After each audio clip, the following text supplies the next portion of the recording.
What's up, coaches? Just got done filming a great conversation between Tad and myself around the blueprint for an empire, which is essentially the building blocks and the steps, key objectives that I outline as mission critical when you take over any team and try to build your own program. Things that we'll talk about in this presentation are casting your vision, assembling your leadership teams for alignment, and outlining your systems and strategies to drive desired behaviors and achieve results. This is more of an overview. This is a more of a 50,000 foot view, so you can kind of get the full scope of things that go into this. Be on the lookout for deeper dives and some of the documents that we talk about in this presentation. Can't wait for you guys to check it out. Here's our blueprint for an empire. What's up, coaches? Here we are in our new mobile studio in another location.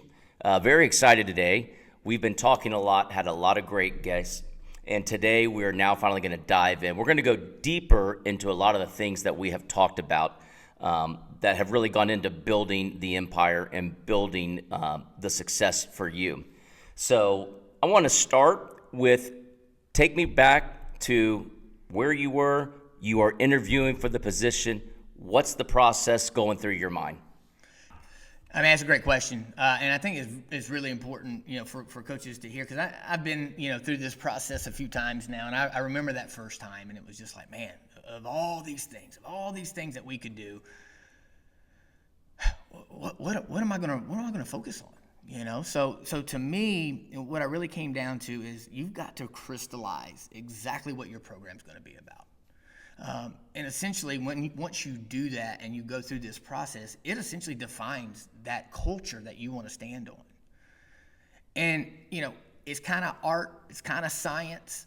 It really turns into a blueprint, a repeatable model. And I just kind of discovered these 5 essential questions that if I answer these questions, I can explain them and I can always work through these 5 questions, then I've got a great opportunity, or I got a great ability to A, communicate what I want to see, and then B, be able to continually work to that process. And so these 5 questions are: who are we? How will we behave? What must we do for success? What's most important right now?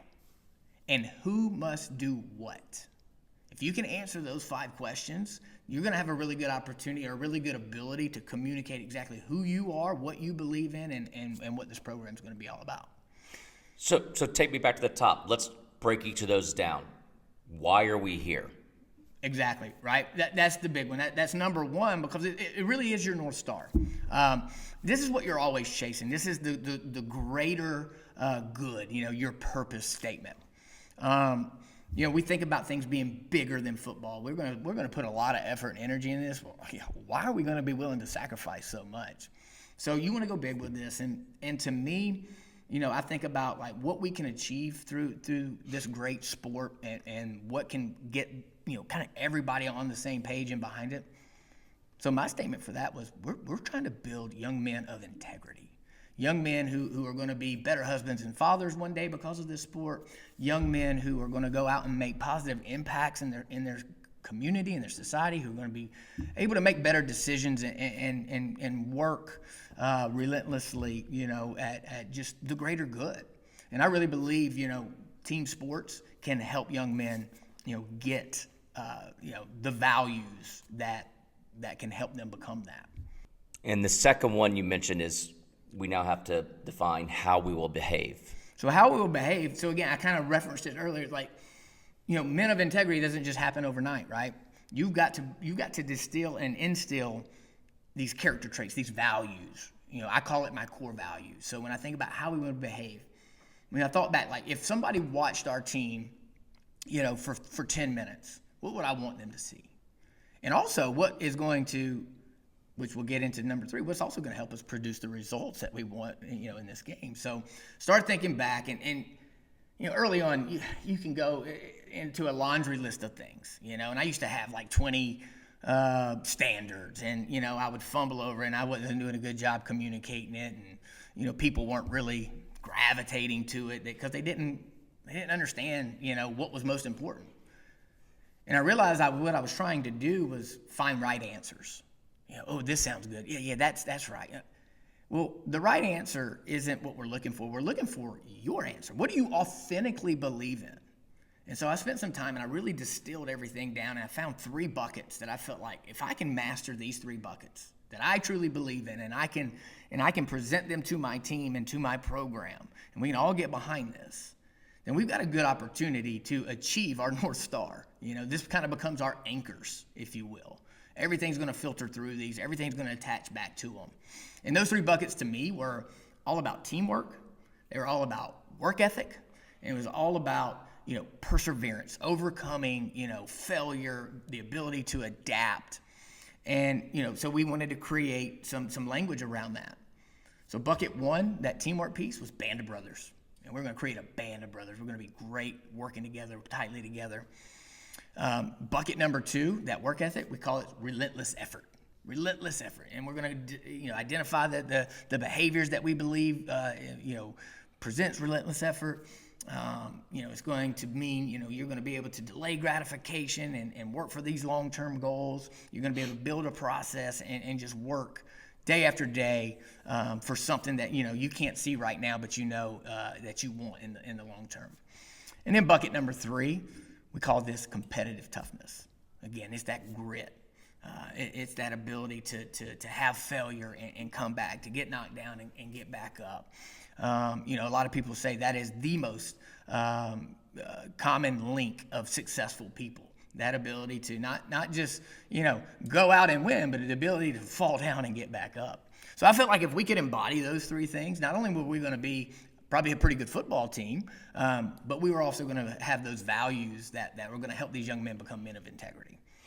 And these are building blocks, so everything's building on top of each other. We start with the purpose. You've got your mission statement. You've now outlined your values. The next step in this, as you outlined, is what must be done to measure success. How did you do that? So what must we do to have success? This is really, when it gets down in, this is what do you do, right? We can talk about the behaviors and the characteristics and all that, and that's all well and good. But at some point, you got to address the elephant in the room. Hey, we're here to play football. And if we're not achieving results, well, you can have all the best intentions of the world, but you're not going to have the opportunity to be there very long. So we got to be great at this too. Now, the cool thing about, this answer to what we must do for to achieve results is I can also align those back into our core values. I wanted to make sure that they were in alignment. Everything in this whole program needs to be in alignment with, that second question, our core values, which gets us to the purpose. So I wanted to look at things that were timeless, things that weren't going to, hey, we're going to play this up-tempo offense. Well, what if you don't have that, right? So I wanted, built around specific measurables like that. I wanted it to be these fundamental truths of football that I felt led to winning ball. Like I said earlier, I wanted it to align with our values, so I wanted it to be team-oriented. I also wanted it to be controllable to a large extent. I didn't want to put out a bunch of these strategies for success and then, have things like, weather or, travel or whatever, those uncontrollables are to dictate whether we were going to be able to do these or not. And then to a large extent, and we'll talk about this a little bit later, I wanted to make sure that they could be measurable. And they'll be a little subjective at times, but we were going to, again, come back in and make sure that we have elements to where we can make these things intentional, something that we can work at every day and then have a way to measure them. So those strategies that I kind of came down to 7 strategies that I thought if we can do these things consistently and work relentlessly at getting better at them, we're going to be a pretty darn good football team. All right? So the first thing is practice. I was obsessive about our practice plans. We were going to be one of the best practice teams in America, right? And I was going to always, if we weren't practicing right, we're going to problem solve and figure out a way that we can, fix whatever it is that we're seeing on a day-to-day. Because to me, practice really is everything. Like if you are great Monday through Thursday, the score can take care of itself. Then I started thinking about, what are some of the big things that correlate to winning football? And to me, one thing that is largely controllable is the turnover battle. right? So we're going to talk about, it's all about the ball, and make sure that on offense we're focusing on protecting it, and on defense we're thinking about taking it away. So we're going to implement these turnover circuits and ball security drills continuously and make it a huge priority in our program. The next thing I really started thinking about was, where do points happen? At the end of the day, it's a scoreboard and we're keeping points. So we're going to make a huge emphasis on the red zone. We're going to really prioritize it and look at our schemes and the way we practice and make sure we implement things that when we get down into that red zone area, we're going to be able to punch that thing in. We want to be kicking extra points. And conversely, when the other team gets down there, we're going to prioritize, hey, there's a different sense of urgency, guys. All right, they're getting close, but there's still a blade of grass. We're going to defend it. Okay, so we're going to try to get them kicking field goals while we're kicking extra points. I felt like that's a pretty good recipe for success there. All right, then we kind of distill it back down into some of the more fundamental things. Everything really boils back down into what you do, like how you can get yourself into these positions. And when I think about fundamentals, there's 3 huge fundamentals that I think anybody can do on a football field and get better at, and that every team must do. And that's blocking, tackling, and pad level. So we're going to make a huge emphasis on those aspects as we work through our practice. Another huge element that, again, is associated with the team, with everyone, which is a major phase of the game. A lot of times it's the X factor, is special teams. We weren't just going to pay lip service to special teams. We were truly going to try to be special on special teams and see it as an opportunity, to take games over. But certainly we're going to make sure that we set up our other units in the best possible way. So we're going to put a huge emphasis on our special teams. And again, that's something that the entire team can get behind. The last 2, I think about is physicality, right? You rarely see good football teams that don't play with physicality. But you may say, well, how can everybody do that? What if you got a guy who's smaller, guys who are bigger? I look at physicality a little different. It doesn't just mean that you can line up and, knock the crap out of somebody every single time, or that you bully ball them from the first snap to the last snap. To me, physicality shows up in the second half. So how does physicality show up in the second half? You emphasize pursuit and effort. We're going to run to the ball, offense, defense. We're always going to run to the ball. We're going to chase that football, and we're going to play to the echo of the whistle. So we're going to prioritize making sure that our team plays with great effort and that we're always pursuing that football. And I think if you do that for 48 minutes, no matter what the size and the structure of your team is, you're going to end up being a pretty physical football team before it's all said and done. And then lastly, we talk about, let's don't hurt ourselves. Let's don't commit foolish penalties. Let's don't do things that are within our control that then we look back and say, why did we do that? So we're going to put a huge emphasis on what I just call focus. But I want to make sure they understood what I meant by focus, and that was no foolish penalties, guys. Nothing that hurts the team. Nothing that was done in a way that we could have avoided.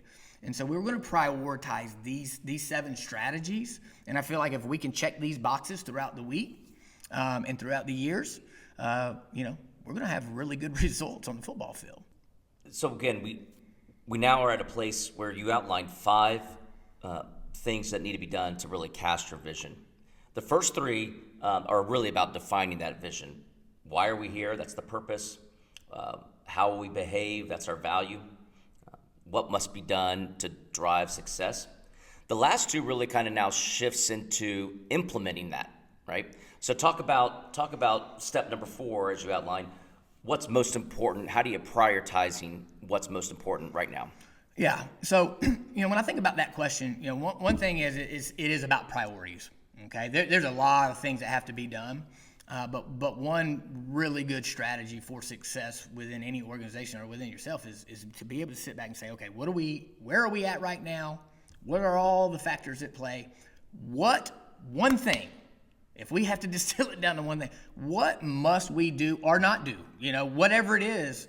What has to be done for us to have success with the current makeup of us? So we call this our common purpose. And every team, every season will have a common purpose. that's where we're going to outline that. Hey, with this team, for example, I had a team in 2015 where we had a lot of, kind of clickiness, division on our team. The common purpose for that team was, hey, we made it into a rally cry and all this stuff. It's one team, no clicks. So everything we did, we made sure that we had some element of that brotherhood piece, it distilled into everything that we did.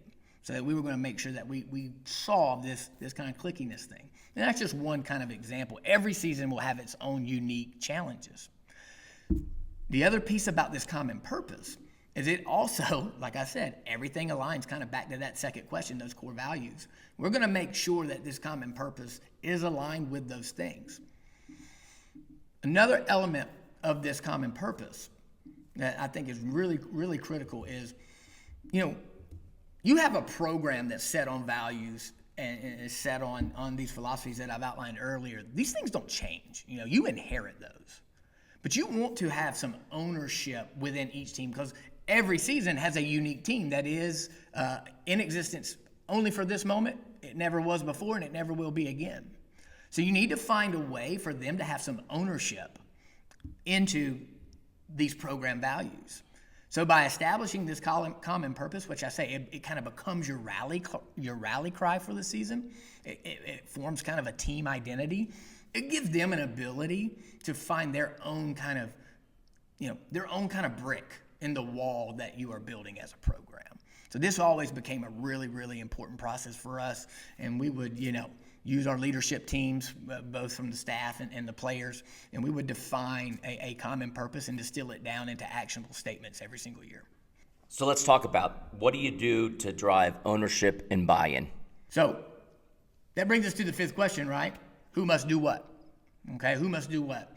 And, on face value, this is just making sure that you have clearly defined expectations, roles, people understand kind of their measurements for success. That's important.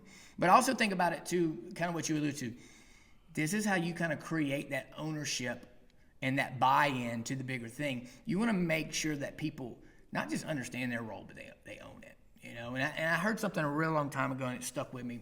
So if you really want to drive motivation and you really want people to be bought in, three things must happen. First off, they got to see purpose within the role that they have. So I want to make sure that as we define these roles for them, that they understand, like, your role matters. I mean, it could be just being a guy on scout team, but it matters. And I want to make sure that that's communicated. All right. The next thing they need is some autonomy. Right? And I know that maybe sounds kind of strange for a football coach to say, oh, my players have autonomy over their role. Well, they don't get to just pick their role. But I do want them to feel like they've had some say. They've had ability to weigh in. They've been heard of what they want to do. And I wanted to create opportunities for them. Hey, if this is important to you, I want to be able to give opportunities for you to at least attempt that role. And maybe it works out, maybe it doesn't. But at least hey, I've got some ownership. I've got some say. And now that I have my role, I kind of understand exactly where I fit in this. And I'm going to have, and this kind of gets into the staff a little bit, I'm going to have some ability to weigh in on what I think, helps this role become even better. And then the last piece is mastery. And what mastery means to me is that the role is appropriately challenging. You want to feel like there's a stretch to it, but it's also appropriate, that it's not, it's not something that I can't do. So you want to be appropriately challenged. You want to have clarity of exactly what it is that you are being asked to do. So many times I feel like we give people roles and we just say, go do, So we want to make sure that we give very clear direction of this is what your role is, and these are the steps that you need to do. And then the last piece is you want to feel supported. Again, I don't subscribe by the idea of just, hey, just figure it out. Now, I do love initiative, don't get me wrong, but I want to make sure, and I know in my own personal life, when I feel like, hey, this is a challenge, but I can do it. I see the path of how to get better. And I know that I'm being supported by the people around me. Like, I'm ready to attack that role. So I feel like if we can establish those three things, and it's hard now, it's hard, especially when you're talking about players. So, kind of getting a little bit into some of the systems that we created to do this, I felt like we were able to come up with two really good ways to help our players achieve all three things. The first one being our second position system. And just to give you a quick little outline, when we hit spring, every player gets assigned two positions. And we were very, very intentional about saying, not first position or second position, because there's some implied kind of bias there. We gave them colors. Like, hey, this is your red position and this is your blue position. And when we were in red period, we had a two platoon style practice going on. We had a red offense and a red defense going, and then we would switch. Hey, now you're in your blue position, right? So now we had a blue offense and a blue defense going. That allowed us to kind of keep this two platoon model of practice and what we're trying to achieve, but we're already getting to see guys in a lot of different things. And again, man, when you think back, like, you've got sophomores coming into your program, I don't know. I mean, this guy's probably barely even gone through puberty yet. What could he be? So this is just great intel for us. And again, a priority in spring to me is learning your team. So this was immediately like a net positive for us in the spring when I really go back to what's important now. I mean, again, I used to think like, oh man, I want to come out in spring and be able to kick somebody's butt. Like, who cares? Like, what's that going to get you in November? Nothing, right? So again, it's kind of going back to that what's important now mentality. I need to know who my team is. I need to be developing my players. How am I ever going to know unless I see them, do different things? So we maintain this 50-50 split, this red position and blue position through June. That system, just completely solved that problem for us that we had been trying to search for so long, trying to weave that thread, if you will, that needle's eye of how do you maintain this two position, this two platoon system, but also get the benefits of a crossover position. And there were some really cool benefits that we saw immediately. One of them was trust. We said we were going to give these players an opportunity to compete, and from day one in a position of their choice, and we gave them that. And whether they were able to win that job or not, they saw that there was a concerted effort, a real opportunity to compete, so that now we're asking them to do maybe a role that they didn't want to do, but it's going to help the team and get them on the field.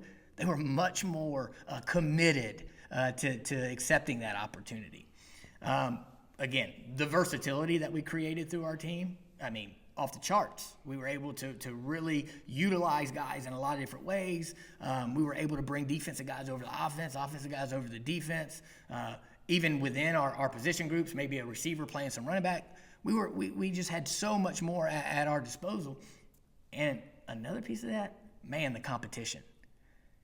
You might be that receiver who there's not another receiver on the field on the offensive side that can touch you, but there's a 4-star safety on the other side of the field who's kicking butt. And he knows now that guy can be pulled over if I'm not doing my job. So we kept these big competition battles going, and it really motivated each other. And then a third one, what I didn't see coming, but maybe was the biggest one. Naturally in football, there becomes these silos that starts to happen between your offensive and defensive units. You're fighting. You are the opponent until week one. And so many times, and I've been a part of it. Where offense starts to have its own identity and defense has its own identity, and they're kind of fighting and biting, clawing at each other and starting to get a little tempers at one another. And then we just say, okay, it's week one. Now we got to be a team and go play somebody else. We started to see these silos, even with the coaches sometimes and the players. But now everybody's had an opportunity to experience, what it's like to be an O-lineman. Not everybody, but a lot of the D linemen maybe got to experience what it's like to be an O-lineman. So, and that, I don't know why I say I picked that group out, but maybe it's because they seem to be the whipping boys of so many people because they have one of the hardest jobs on the field. And it's like, why can't you just block him? Well, hey, remember in spring and June when you were trying to do his job and you didn't do so hot? So the fingers didn't come out as much as the arms around each other did. And that was really cool. And it was noticeable. So this became just a major staple of how we approached it. Which brings me to the performance review. So now we're talking about roles, right? Well, now it's time to clearly identify what this role is and make sure that we have a system in place that promotes actual effective communication. So many times we tell these players things, maybe it's coming off the field or maybe they're, we're just looking at them and they, a lot of times guys just want to say, yes, sir, yes, sir, yes, sir, and they didn't really hear what you said, or maybe they're distracted. Might be thinking about their girlfriend or homework in chemistry class. So we created this standardized player performance review where every coach would have to communicate with his position player and fill this sheet out, and every player would also fill the sheet out when they sat down for a formal meeting. And it was kind of two parts. One was, it was about their role. What is your role? What's expected out of you? We also put a place in there for what's your desired role, and then a place for the coach to be like, well, this is your expectations for your current role, but if this is your desired role, this is what you should do to get there. So it was a great way to make sure that the players knew exactly what was expected of them, and then to be supported, like I talked about earlier, about how to get to where they want to go. But the cool part about it, and as we talked about earlier, all these things, the 5 questions that we've talked about, they're all tethered, right? They need to be aligned. So the extra piece that we put on the other side of this player's review was our core values with our behaviors. Every player had to rate himself on where he thought he stood there, and then every coach would rate him as well, and then there was feedback there. So not only are we defining these roles and making sure there's clear and effective communication, we're also teaching these core values. We're bringing the words off of paper. They're no longer slogans. These players are hearing it over and over again, and we're defining exactly what Band of Brothers is. For example, we break Band of Brothers down into 3 behaviors: trust, service, and humility. And we're going to define that for them so they know exactly what we're talking about. Man, this became, there's a saying I love, and I think we are really bad at with coaches. We mistake the transfer of information as communication. And that's a big mistake, because communication only happens when both parties clearly understand what's going on. And this was a major benefit for us. The other thing that I loved about this is I have a policy. I used to try to shut the door about players, parents, and playing time and all this stuff. But I realized shutting the door didn't solve the problem, so I started opening it up. Well, I have this player performance review. And so anytime I had a parent that wanted to really have a discussion about playing time, we would have the player, the parent, the assistant coach, and myself in the room together, and we would pull this thing out. And we made sure that everybody was on the same page. So maybe there were some conversations going on at home that didn't align with what clearly happened on this. And you noticed, those meetings turned from very contentious and it became meetings I wouldn't say I looked forward to them, but it was a way for us to say, instead of having 50 parents out there in the stands who are upset and left to their own thoughts and their own conversations, we're going to sit there and that's just going to become a bigger problem. We started picking those parents off one at a time. Come on in, let's talk. And so many times, I would say, at least 80% of the time, those meetings ended with a handshake and I appreciate the communication. I clearly understand what's going on, makes sense. Again, they weren't debates, and maybe they weren't necessarily happy with what our evaluations was, but they couldn't argue with the fact that they were real honest evaluations and their players knew where they stood. And now it's up to them to do enough to make it to where, hey, get better, make it to where he can't keep you off the field. And that's the goal, There's so much there just in casting your vision. So I want to reflect here and go back to our five points that we had. And looking back, it all starts with step 1, why are we here? Purpose. Yeah. So again, when you're setting out to create, your vision of your program, everything needs to start with that. That again, it's your North Star. It's something that you're always striving to achieve. That if we do this, it's such a big goal. It's big enough to where it's going to make a real difference, not only in the members of your organization's lives, but it's going to make a difference in society, the world, So that's kind of what you're looking to do there with that first piece, our true purpose. Why are we here? And then the second piece, we get into values. Right. How will we behave? Right. So again, you only can achieve step one if you embody these elements, right? So again, people call them different things. I call them my core values. And again, I think a very important thing is it's authentically you, and it's a deliverable dose. It isn't something, it doesn't have to be this exhaustive list where you cover everything. The beauty of it is start with your big buckets, and then you can continue to distill down to make sure you scoop up a lot of those other things that you think are really important too. But if I say number one is your North Star, these are your anchors. This is what you're going to filter every decision, everything that comes across your desk. Should we do this, and why? Well, does it align with our values? And then we're going to make sure we tie all the other things that we're doing. Every football team's going to have off-season workouts, right? Find a way to tie those things back in to your core values so that you're continuing to strengthen those, because they truly are going to be the foundation of your program. The next thing is the metrics, what we must do to define success. Right. So again, it's kind of two parts of a whole, if you will. We got to behave this way, but we also must perform this way to get results, because otherwise we won't have the ability to create men of integrity if we're not having a viable product on the field. And again, my advice on these is keep it team-oriented. This is the high-level stuff. These are things that everybody needs to be able to do. So you don't need to make an exhaustive list of everything on offense, everything on defense. That stuff will come, all right? But these are the high-level things. So make sure they're team-oriented. When you're deciding on them, think about your core values, right? What are things that are in this bucket or in this answer that can easily be associated back to things that you believe in your core values? Another thing is make sure that they're timeless, and what I mean by that is they're not going to change, right?